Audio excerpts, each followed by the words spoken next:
Rotate করতে বলে কেন?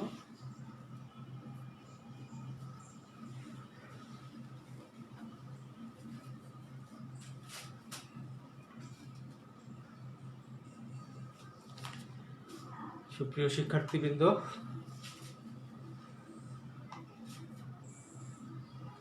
BBA accounting and management third year আজকের লাইভ ক্লাসে সবাইকে স্বাগতম। আজকের বিষয় হলো ম্যানেজমেন্ট অ্যাকাউন্টিং, ব্যবস্থাপনা হিসাব বিজ্ঞান, ম্যানেজমেন্ট অ্যাকাউন্টিং ইন ইংলিশ। এটা থার্ড ইয়ারের জন্য অ্যাকাউন্টিং ম্যানেজমেন্ট দুই গ্রুপেরই আছে, এই জন্য আমি দুইটা গ্রুপের কথাই লিখেছি। তো তোমাদেরকে আজকে আমরা যেটা করাবো এটা হলো budget and budgeting and budgetary control, বাজেটীয় নিয়ন্ত্রণ।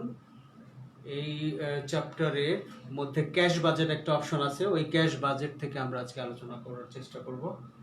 ক্যাশ বাজেটটা কি? ক্যাশ বাজেট হলো একটা পরিকল্পনা, ফাইন্যান্সিয়াল প্ল্যানকে আমরা বাজেট বলি। আর ক্যাশ বাজেট হলো ক্যাশ রিলেটেড ফাইন্যান্সিয়াল প্ল্যান। তো ক্যাশ রিলেটেড ফাইন্যান্সিয়াল প্ল্যান কোনগুলো? নগদ টাকার ইনফ্লো এবং আউটফ্লো, ক্যাশ ইনফ্লো এবং ক্যাশ আউটফ্লো সংক্রান্ত যাবতীয় হিসাবগুলো এই ক্যাশ বাজেটের মধ্যে আসবে। তো ক্যাশ বাজেটের মধ্যে কোন কোন আইটেমগুলো থাকবে এটা আমাদেরকে আগে আলোচনা করতে হবে। আর ক্যাশ বাজেট কেন করা হয় এটাও আলোচনা করতে হবে। ক্যাশ বাজেট করা হয় কোনো একটা নির্দিষ্ট সময়ের জন্য, কোনো একটা সার্টেন পিরিয়ডের জন্য। আমার নগদ কত টাকা ইনফ্লো হবে, নগদ কত টাকা আউটফ্লো হবে, আমার ব্যালেন্স কত থাকবে, ব্যালেন্স কি উদ্বৃত্ত থাকবে কিনা বা ঘাটতি থাকবে কিনা। যদি উদ্বৃত্ত থাকে এই উদ্বৃত্ত টাকা আমি কিভাবে ব্যবহার করব, আর যদি ঘাটতি থাকে এই ঘাটতি অর্থ আমি কোন খাত থেকে সংগ্রহ করব, ইত্যাদি বিষয়গুলো আসলে ক্যাশ বাজেট এর মাধ্যমে জানা যায়। যেহেতু এটা একটা প্ল্যানিং, ফাইন্যান্সিয়াল প্ল্যানিং, এই ক্যাশ বাজেটের মাধ্যমে আমরা একটা নির্দিষ্ট পিরিয়ডে, একটা সার্টেন পিরিয়ডের নগদের পরিকল্পনাটা করে নিতে পারি। যদি ক্যাশ বাজেট করে দেখা যায় যে আমার নগদ অর্থের উদ্বৃত্ত থাকবে, তাহলে এই উদ্বৃত্ত নগদ অর্থ আমরা কোথায় বিনিয়োগ করব? একটা উপযুক্ত খাতে বিনিয়োগ করব, যাতে করে লাভবান হই আমরা।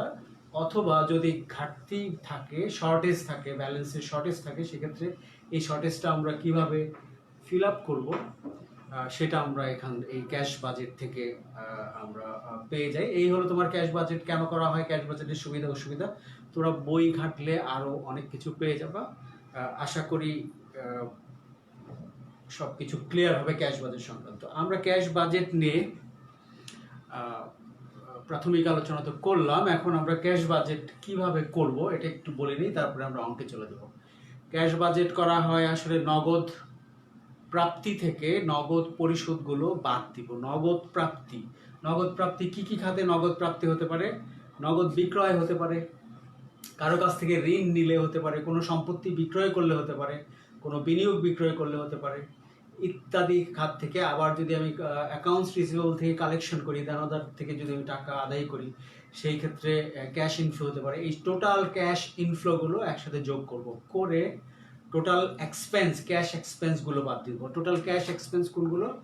যেমন ওয়েজেস এক্সপেন্স, আদার এক্সপেন্স, তারপরে আরও খরচ আছে, যেমন পাওনাদারকে পরিশোধ, accounts payable, payment to accounts payable ইত্যাদি। আউটফ্লো, ক্যাশ আউটফ্লোগুলো টোটাল করে টোটাল ক্যাশ ইনফ্লো থেকে টোটাল ক্যাশ আউটফ্লো বাদ দিয়ে যেটা হবে ওটার ব্যালেন্স শিটে হবে। এটা পরের মাসের জন্য আবার আমরা ট্রান্সফার করে দেবো। তো প্রথম কাজ হলো আমার টোটাল ক্যাশ ইনফ্লোগুলো জানতে হবে, তারপরে টোটাল ক্যাশ আউটফ্লোগুলো জানতে হবে। টোটাল ক্যাশ ইনফ্লো থেকে আউটফ্লো বাদ দিব, বাদ দিয়ে যদি ব্যালেন্স থাকে এবং শর্টেজ থাকে, যেটাই থাকুক না এটা আমরা পরের পিরিয়ডের জন্য পোস্টিং দেবো। দিয়ে ওই পিরিয়ডের জন্য আবার ইনফ্লো আউটফ্লো একসাথে করব, যোগ বিয়োগ করে ব্যালেন্স বের করব, ব্যালেন্স বের করে সেটা আবার পরের পিরিয়ডে আমরা পোস্টিং দেব। তো আমরা চলে আসো, আমরা একটা অঙ্কে চলে যাই। অঙ্কটা হলো 2013 সালের জাতীয় বিশ্ববিদ্যালয়ে আসছে প্রশ্নটা। আমি ওই প্রশ্নটা আলোচনা করার চেষ্টা করছি। এটা কমার্স পাবলিকেশনের বইয়ের 202 পৃষ্ঠায় পাবা। এটা যাদের কাছে তোমাদের বই আছে তারা বই নিতে পারো প্রশ্নের জন্য, অথবা যাদের কাছে মিলেনিয়াম পাবলিকেশন আছে ওই বইটাতেও 2013 সাল লিখে এই প্রশ্নটা দেওয়া আছে। তোমরা বের করলে তোমার অঙ্ক করতে সুবিধা হবে। আমরা যেহেতু লাইভ ক্লাসে আছি, তা সময় বেশি নষ্ট করবো না, খুব তাড়াতাড়ি করার চেষ্টা করব। তোমরা যদি যেটা বুঝবা না, প্রশ্ন করার কিছু থাকলে সেটা কমেন্টস আকারে লিখতে পারো, আমি পরবর্তী সময়ে এটা উত্তর দেওয়ার চেষ্টা করব। চলে আসো, আমরা চলে যাই কমার্স পাবলিকেশন 7-এর 202 পৃষ্ঠা 26 নম্বর প্রবলেম। 2013 সালে প্রশ্নটা আসছে, from the following information supplies by XYZ limited.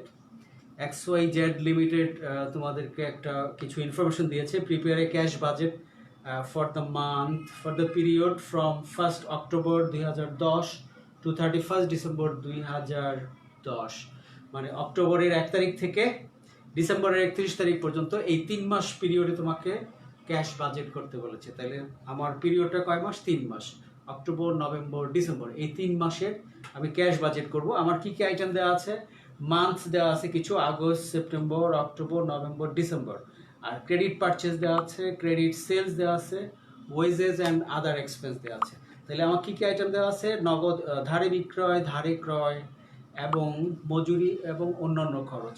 Additional ইনফরমেশনের মধ্যে কী কী দেওয়া আছে দেখো। Expected cash balance on 1 October 10,500 টাকা ব্যালেন্স ছিল। Period of credit allowed to debtors, দেনাদার থেকে নগদ টাকার সুবিধা দেনাদার থেকে পাওয়া যায়, দেওয়া হয় 2 মাসের সুবিধা দেওয়া হয় দেনাদারকে। Period of credit allowed by creditors, পাওনাদার কাছ থেকে সুবিধা পাওয়া যায় 1 মান্থ, 1 মাসের। তারপর lag in payment of wages and other expense, wages এবং আদার এক্সপেন্সের বিলম্ব সুযোগ পাওয়া যায় 1 মাসের। সেলিং কমিশন দেওয়া আছে 2% অন সেলস, বিক্রয়ের 2% হলো সেলিং কমিশন। এটা পরিশোধ্য ইজ পেয়েবল, মানে পরিশোধ করতে হবে 1 মান্থ আফটার সেলস, বিক্রয়ের 1 মাস পরে। তার মানে অক্টোবর মাসের বিক্রয় হলে নভেম্বরে পরিশোধ করতে হবে, নভেম্বরের বিক্রয়ের টাকাটা ডিসেম্বরে পরিশোধ করতে হবে, ডিসেম্বরের টাকা জানুয়ারিতে চলে যাবে। তারপরে আরেকটা অপশন আছে, এটা হলো এক্সপেন্ডিচার অন মেশিনারি, মেশিনারির উপর একটা খরচ আছে ভোর্থ টাকা 50,000 টাকা মূল্যের, ইজ পেয়েবল ইন অক্টোবর, যেটা অক্টোবর মাসে পরিশোধ করতে হবে। তাইলে আমাদের যে অপশনগুলো এখানে দেওয়া আছে এর মধ্যে গুরুত্বপূর্ণ যেগুলো, এগুলো আমরা এখানে বোর্ডে লিখে রেখেছি আগে থেকে। যেমন প্রথমটা হলো কালেকশন ফ্রম অ্যাকাউন্টস রিসিভেবল, প্রাপ্য হিসাব থেকে টাকা আদায়। এই অপশনটা প্রত্যেকটা অঙ্কে, ক্যাশ বাজেটের প্রায় প্রত্যেকটা অঙ্কে এই সমস্যাটা থাকবে। এই সমস্যাটা একটু ভালো করে বুঝলে অঙ্কের 40% হয়ে যাবে, কারণ অ্যাকাউন্টস রিসিভেবল, অ্যাকাউন্টস পেয়েবল সংক্রান্ত যেই ঝামেলাগুলো থাকে এগুলো যদি তুমি করে ফেলতে পারো অঙ্কের 40% হয়ে যাবে। তার মানে এটা একটু ভালো করে বুঝতে হবে। যেমন এখানে বলা আছে period of credit allowed to debtors, দেনাদারকে ক্রেডিট অ্যালাউড করা হয় 2 মাসের। আমরা 2 মাসের সুযোগ দিয়ে থাকি দেনাদারকে, 2 মাস পরে টাকা দেওয়ার সুযোগ দিয়ে থাকি। তার মানে আগস্ট মাসে যেই বিক্রয়টা হইল, আগস্টের বিক্রয়ের টাকাটা আমি কোন মাসে পাবো? যেহেতু 2 মাসের সুযোগ, সেপ্টেম্বর, অক্টোবর মাসে এই টাকাটা পাবো। আবার সেপ্টেম্বর মাসে যেই বিক্রয়টা করলাম, ধারে বিক্রয়টা করলাম, ওই টাকাটা আমি নভেম্বরে পাবো। আবার অক্টোবরে যেই বিক্রয়টা করলাম ধারে বিক্রয়, ওই বিক্রয়ের টাকাটা আমি ডিসেম্বরে পাবো।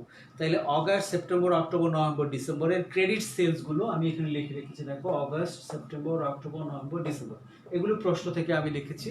যেমন 1,85,000 অগাস্টে ছিল, সেপ্টেম্বর 2,10,000, অক্টোবরে 2,45,000, নভেম্বর 1,75,000, ডিসেম্বর 1,82,000, এগুলি প্রশ্নতেই ছিল। তো প্রশ্নে বলা আছে যে 2 মাসের ক্রেডিট অ্যালাউড করা হয়েছে, তার মানে আগস্ট মাসের বিক্রয়ের টাকাটা পাবো আমি 2 মাসের মাথায়, মানে সেপ্টেম্বর, অক্টোবরে পাবো। তাহলে আগস্টে ধারে বিক্রয় করেছিলাম 1,85,000 টাকা, এই টাকা আমি কবে পাবো? এই টাকা আমি পাবো অক্টোবরে। এই যে 1,85,000 সোজা, অক্টোবরে সোজা 1,85,000। ঠিক একইভাবে সেপ্টেম্বর মাসে 2,10,000 টাকা বিক্রয় করেছিলাম, এই 2,10,000 টাকা বিক্রয়ের টাকা আমি 2 মাসের মাথায় পাবো, মানে সেপ্টেম্বরে বিক্রি করলে অক্টোবর, নভেম্বর মাসে গিয়ে টাকাটা পাবো। তাহলে সেপ্টেম্বরের সোজা, নভেম্বরের সোজা 2,10,000 টাকা পেয়ে গেলাম। আবার আসো, অক্টোবর মাসে 2,45,000 টাকার ক্রেডিট সেলস ছিল, এইটা আমি পাবো কখন? নভেম্বর, ডিসেম্বর, 2 মাসের মাথায়, মানে ডিসেম্বর মাসে পাবো। তার মানে অক্টোবরে 2,45,000 টাকা পাবো আমি ডিসেম্বর মাসে। তাহলে এইরকম একটা ছক তোমাকে আঁকতে হবে, মান্থ ক্রেডিট সেলস, আর যেই মাসের কালেকশনগুলো থাকবে অক্টোবর, নভেম্বর, ডিসেম্বর, এই মাস অনুযায়ী আমরা এই টাকাগুলো যেই মাসে আমি আদায় করবো ঠিক ওই মাসেই বসবো। আমাদের যেহেতু ক্রেডিট অ্যালাউড পিরিয়ড হলো 3 মাস, অক্টোবর, নভেম্বর, ডিসেম্বর, এই 3 মাসে আমরা এখানে লিখেছি। এই 3 মাসের অ্যাকাউন্টস রিসিভেবল কালেকশনের পজিশন যেটা, এটা আমরা এখানে দেখিয়েছি। তাহলে অক্টোবর মাসে টোটাল কালেকশন হলো 1,85,000 টাকা, নভেম্বর মাসের কালেকশন 2,10,000 টাকা, ডিসেম্বর মাসের কালেকশন হলো 2,45,000 টাকা। ঠিক একইভাবে আমরা যদি অ্যাকাউন্টস পেয়েবলকে পরিশোধের ব্যাপারটা দেখে যাই, মানে পেমেন্ট টু অ্যাকাউন্টস পেয়েবল কিভাবে হবে সেটা যদি আমরা দেখি, আমরা প্রশ্ন দেখতে পারি। আগে প্রশ্নে বলা আছে period of credit allowed by creditors. পাওনাদারের কাছ থেকে আমরা 1 মাসের সুবিধা পাই, ক্রেডিট সুবিধাটা পাই 1 মাসের। তার মানে পাওনাদার কাছ থেকে আমরা 1 মাসের সুবিধা পাই। পাওনাদারের ক্রেডিট পারচেজগুলো কি কি দেওয়া আছে প্রশ্নের মধ্যে আছে, দেখো। ক্রেডিট পারচেজ 92,000 আগস্টের, সেপ্টেম্বরে 1 লাখ, অক্টোবরে 1,20,000, নভেম্বরে 90,000, ডিসেম্বরে হলো 98,000। এই হলো তোমার ক্রেডিট পারচেজের পজিশন। আমাকে বলেছে যে 1 মাসের সুবিধা পাওয়া যায়, পাওনাদারের কাছ থেকে 1 মাসের ক্রেডিট অ্যালাউড করে, ক্রেডিট সুবিধা পাওয়া যায়। তাহলে 1 মাসের যদি সুবিধা পাই, আগস্টের পাওনাদারের টাকা আমি পরিশোধ করব কবে? সেপ্টেম্বরের টাকা পরিশোধ করব অক্টোবরেরটা নভেম্বরেরটা ডিসেম্বরে পরিশোধ করব। ফাইন। তাহলে অগাস্টের যে 92,000 টাকার আমার ধারে ক্রয় ছিল, এই টাকা আমি পরিশোধ করব সেপ্টেম্বরে। আমার তো সেপ্টেম্বর হিসাবের মধ্যে নাই, আমার 3 মাস যেই বাজেটিং মাস সেটা হলো অক্টোবর, নভেম্বর, ডিসেম্বর। সুতরাং আগস্টের টাকাটা সেপ্টেম্বরে আসবে, এই জন্য আমরা এখানে এটা দেখাই নাই। কিন্তু সেপ্টেম্বরের টাকাটা অক্টোবরে পরিশোধ করতে হবে। সেপ্টেম্বরের 1 লাখ টাকা আমরা অক্টোবরে পরিশোধ করে দিয়েছি, অক্টোবর মাসের সোজা এটা লিখতে হবে। আবার অক্টোবরে 1,20,000 টাকা নভেম্বরে পরিশোধ করা হয়েছে, নভেম্বরে সোজা লিখতে হবে। আবার নভেম্বরে 90,000 টাকা এটা ডিসেম্বরে পরিশোধ করতে হবে। আর ডিসেম্বরের টাকাটা চলে যাবে পরবর্তী মাসে, যেটা আমাদের বাজেটের মান্থের মধ্যে নাই, বিধায় ওইটা আমরা এখানে দেই নাই। তার মানে accounts receivable, collection from accounts receivable আর পেমেন্ট টু অ্যাকাউন্টস পেয়েবল হয়ে গেল। আরেকটা ঝামেলার অংশ আছে, অপশন আছে, এটা হলো সেলিং কমিশন। সেলিং কমিশনটা বলা আছে 2% অন সেলস, বিক্রয়ের 2%, তবে এটা পরিশোধ করা হবে পেয়েবল মান্থ আফটার সেলস, বিক্রয়ের পরের মাসে টাকাটা পরিশোধ করতে হবে। তার মানে আগস্ট মাসে যদি বিক্রয় করি, এটার কমিশনটা পরিশোধ করব আমি সেপ্টেম্বরের বিক্রয়ের টাকার কমিশন পরিশোধ করব অক্টোবরেরটা পরিশোধ করব নভেম্বরে। তাহলে আমরা ঘরটা এইভাবে সাজিয়েছি, মান্থ, ক্রেডিট, সেলস, কমিশন যেহেতু বের করতে হবে 2% কমিশন। 3টা আমার ফাইন্যান্সিয়াল বাজেটের মাস, এটা হলো অক্টোবর, নভেম্বর, ডিসেম্বর। কারণ অগাস্ট মাসের 1,85,000 টাকা ছিল বিক্রয়, 1,85,000 2% কমিশন আসছে 3,700, 2,10,000 4,200, অক্টোবর 2,45,000 4,900, নভেম্বরে 1,75,000 3,500 টাকা। এই হলো কমিশনগুলো। এখন কমিশনগুলো পরিশোধ করা হবে 1 মাস পর পর বলা আছে। তার মানে 1 মাস পর পর যদি আমি পরিশোধ করি, সেই ক্ষেত্রে অগাস্টের কমিশনটা চলে যাবে সেপ্টেম্বরে। যেহেতু আমার বাজেটেড মাসের মধ্যে সেপ্টেম্বর নাই, সুতরাং এই 3700 টাকা আমরা কোথাও দেখাতে পারবো না, কারণ সেপ্টেম্বর তো আমাদের বাজেটেড প্ল্যানিং মান্থের মধ্যে নেই। সুতরাং আমরা সেপ্টেম্বর মাসের যে 4,200 টাকা, এইটা দেখাবো অক্টোবর মাসে। এই যে অক্টোবর মাস লিখেছি, কারণ আমার বাজেটের মান্থ হলো 3টা, অক্টোবর, নভেম্বর, ডিসেম্বর। এর বাইরে আমরা লিখতে পারবো না, আগেও লিখতে পারবো না, পরেও লিখতে পারবো না। তার মানে অক্টোবরের আগে যদি কমিশন কোনোটা পরিশোধ করা হয়, এটা এখানে দেখানো যাবে না। আবার ডিসেম্বরের পরে যদি কোনো কমিশন পরিশোধ করা হয়, সেটাও দেখানো যাবে না। তার মানে অক্টোবর, নভেম্বর, ডিসেম্বর এই 3 মাসের মধ্যে যে কমিশনগুলো পরিশোধ করতে হবে ওইটা দেখাতে হবে। তাহলে এই 3 মাসের মধ্যে যদি হয়, তাহলে সেপ্টেম্বরের টাকাটা অক্টোবরে পরিশোধ করতে হবে। সেপ্টেম্বরের কমিশন আসছে 4,200, এটা অক্টোবরে পরিশোধ করতে হবে। আবার অক্টোবরের 2,45,000 টাকার 2% 4,900, এটা পরিশোধ করতে হবে নভেম্বরে। আবার নভেম্বরে 1,75,000 টাকার 2% 3,500 টাকা, এটা পরিশোধ করতে হবে ডিসেম্বরে, যেহেতু প্রত্যেকটা 1 মাস পর পর পরিশোধ করা লাগে। ঠিক একইভাবে ওয়েজেস এন্ড আদার এক্সপেন্স, ওইটা আমি এখানে দেখাই নাই। ওয়েজেস এন্ড আদার এক্সপেন্সটাও 1 মাস পর পর পরিশোধ করা দেখাইতে হবে। যেমন আগস্ট মাসে ছিল 58,000 আমরা দেখাইতে পারবো না, কারণ আগস্ট এটা পরিশোধ করতে হবে সেপ্টেম্বরে। সেপ্টেম্বর তো আমাদের প্ল্যানিংয়ের মধ্যে নাই, বাজেটের মান্থের মধ্যে নাই, সুতরাং এটা দেখানো যাবে না। কিন্তু সেপ্টেম্বরের যে 65,000 টাকা, এটা অক্টোবরে আসবে। আবার অক্টোবরের 75,000 টাকা নভেম্বরে আসবে, নভেম্বরের 54,000 টাকা এটা ডিসেম্বরে আসবে। আর ডিসেম্বরের টাকাটা চলে যাবে জানুয়ারিতে, এটা আমাদের হিসাবের মধ্যে আসবে না। এই ছিল মোটামুটি ঝামেলার যেই ওয়ার্কিংসগুলো, এগুলি কিছুটা আমরা এখানে লিখেছি, তোমরা বাসায় প্র্যাকটিস করলে আশা করি খুব সহজে বুঝতে পারবা। আমরা এবার বাজেটটা কিভাবে করে, এগুলো তো আমরা গেল ওয়ার্কিংস, আমরা বাজেটটা কিভাবে করে সেটা আমরা আলোচনা করবো।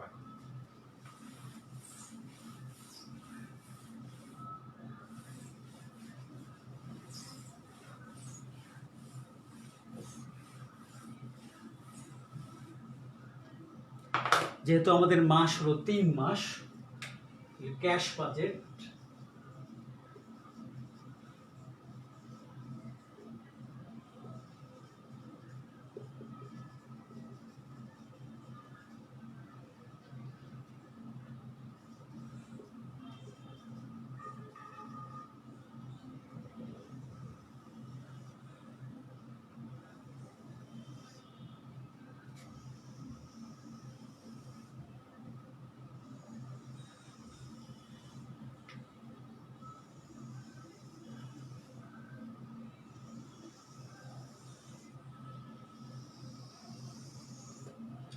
এলো 3 মাসের বাজেট আমরা লিখবো এখানে। প্রথমটা হলো এখানে লিখবো পার্টিকুলার্স, এটা হলো অক্টোবর মাস, এটা নভেম্বর, এটা হলো ডিসেম্বর। তাহলে প্রথমেই আমার অঙ্কে ব্যালেন্স দেওয়া আছে, একটা ব্যালেন্স, প্রত্যেকটা অঙ্কে একটা ব্যালেন্স দেওয়া থাকবে। এখানে এক্সপেক্টেড ক্যাশ ব্যালেন্স দেওয়া আছে 1 অক্টোবর 10,500 টাকা। তাহলে ব্যালেন্স বিডি অথবা ওপেনিং ব্যালেন্স,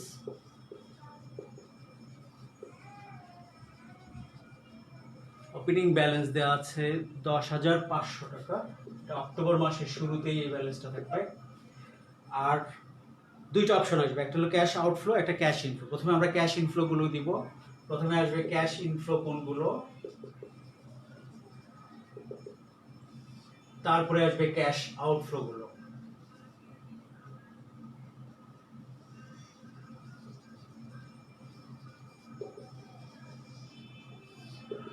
ক্যাশ ইনফ্লোর মধ্যে কি কি আছে?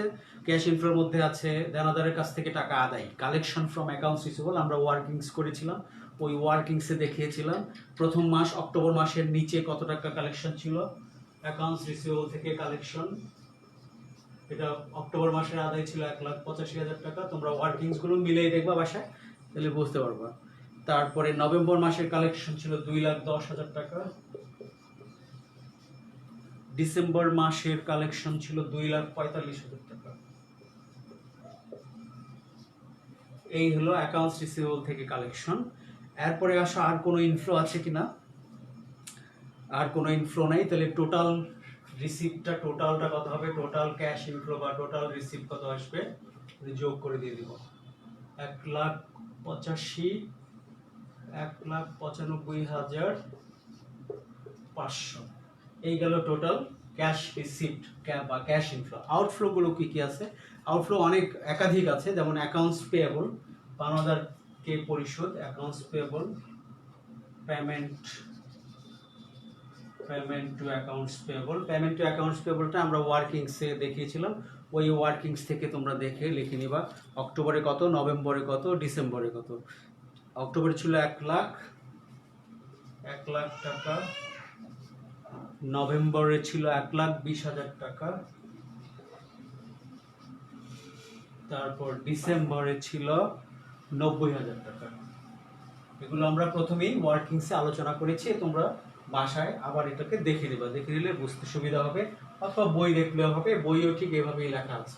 গেল পেমেন্ট টু অ্যাকাউন্টস পেয়েবল। আর কি কি ক্যাশ আউটফ্লো আছে? Wages and other expense,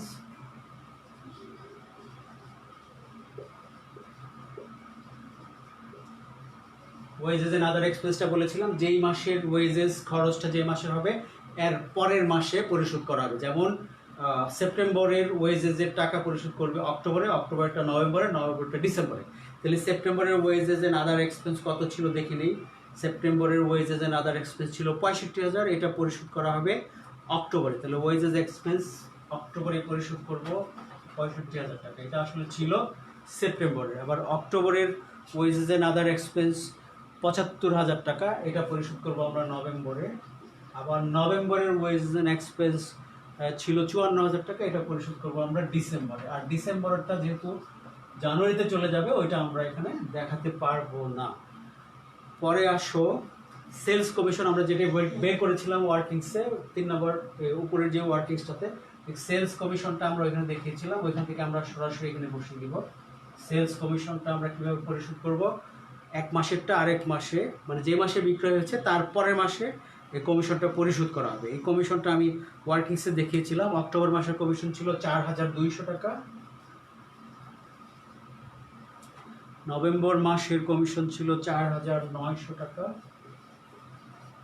December মাসে কমিশন ছিল 3,500 টাকা। এই গেল 3টা পেমেন্টস। আরেকটা পেমেন্ট বাকি আছে ওয়ার্কিংসে বলা ছিল এডিশনাল ইনফরমেশনের মধ্যে, বলছে যে এক্সপেন্ডিচার অন মেশিনারি ওয়ার্থ টাকা 50,000 টাকার machinery is payable in October মাসে এটা পরিশোধ করতে হবে। তার মানে অক্টোবরের পেমেন্ট সাইটে আমরা এটাকে দেখাবো, এটা লিখবো আমরা expenditure on machinery, expenditure on machinery, এটা একটাই টাকা আছে 50,000 টাকা, এটা পরিশোধ করতে হবে অক্টোবর মাসে। তাহলে আমরা শুধুমাত্র অক্টোবর মাসেই দেখাতে পারবো, অন্য মাসগুলিতে দেখানো যাবে না। তাহলে আমরা মোটামুটি ক্যাশ বাজেটের কাজ হয়ে গেল। আমরা এখন শুধু ব্যালেন্সগুলো টানবো। ব্যালেন্স কিভাবে, অক্টোবরের টোটাল ক্যাশ ইনফ্লোর ব্যালেন্সটা আমরা পেয়ে গেছি, টোটাল রিসিপ্ট হলো 1,95,500, আর টোটাল পেমেন্টসটা কত আমরা এটা যোগ করে নিই। যোগ করলে টোটাল পেমেন্টসটা আসছে তোমার 2,19,200।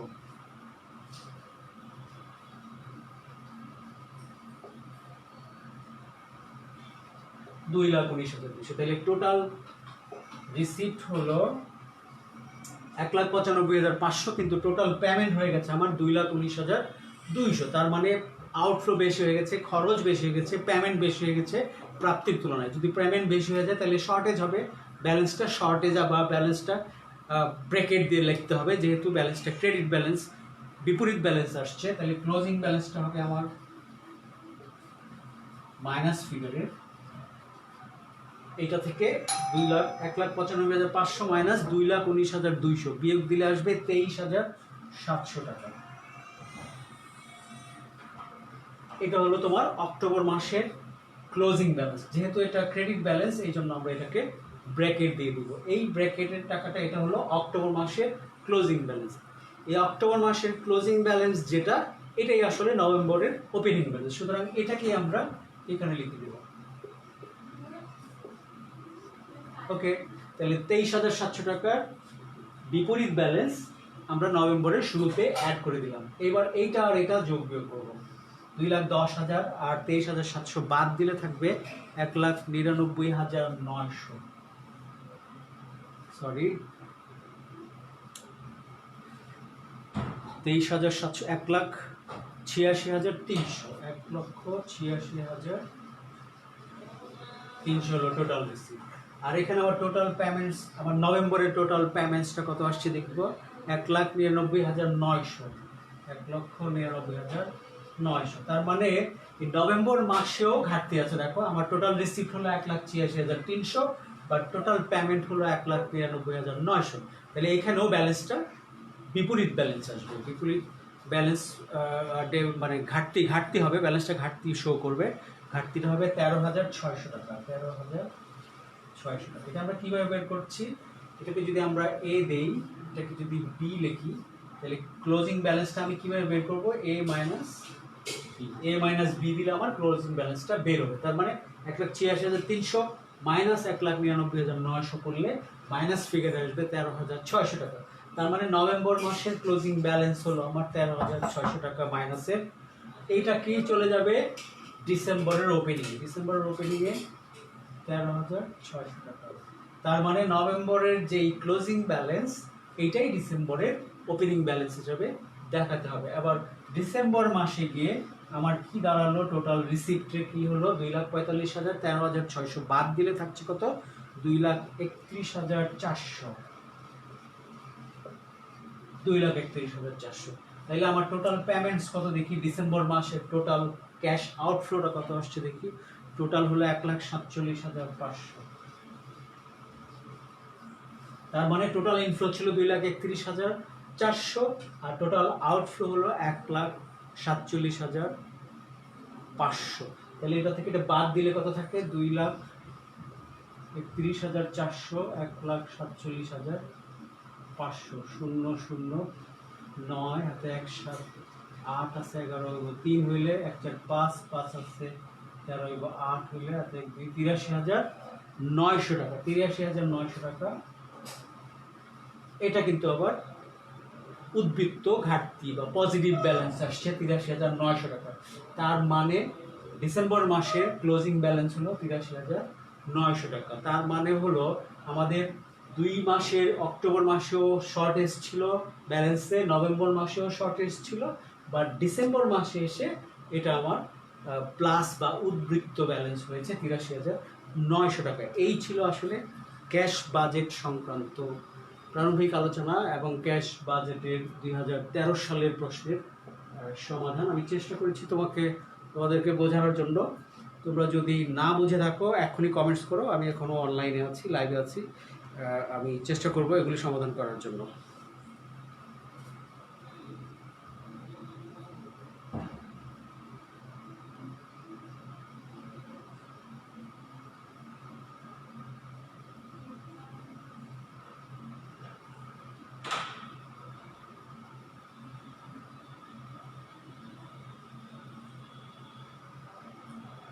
তোমাদের কারো কোনো সমস্যা নেই, তোমরা সমস্যা আসলে বাসায় যদি করো, অঙ্কটা বাসায় করলে তোমার সমস্যাগুলি ধরা পড়বে। আর যারা অঙ্কটা করতে পারে নাই বা আজকে মিস করেছে তাদেরকে এটা রিভিউ করে দেখে নিতে বলবা। তারপরেও কোনো সমস্যা থাকলে আমরা এটা সমাধান করার চেষ্টা করব। ইন ফিউচার আরও ক্লাস হবে, তোমাদের যত অংশগ্রহণ বেশি হবে আমরা তত ক্লাস করতে আগ্রহ বেশি পাবো, ক্লাস করতে পারবো, তোমাদেরও সুবিধা হবে। আর তোমাদের উপস্থিতি কম, রেসপন্স কম থাকলে আমরা কিন্তু অনলাইন ক্লাস, লাইভ ক্লাস কোনোটাই করবো না।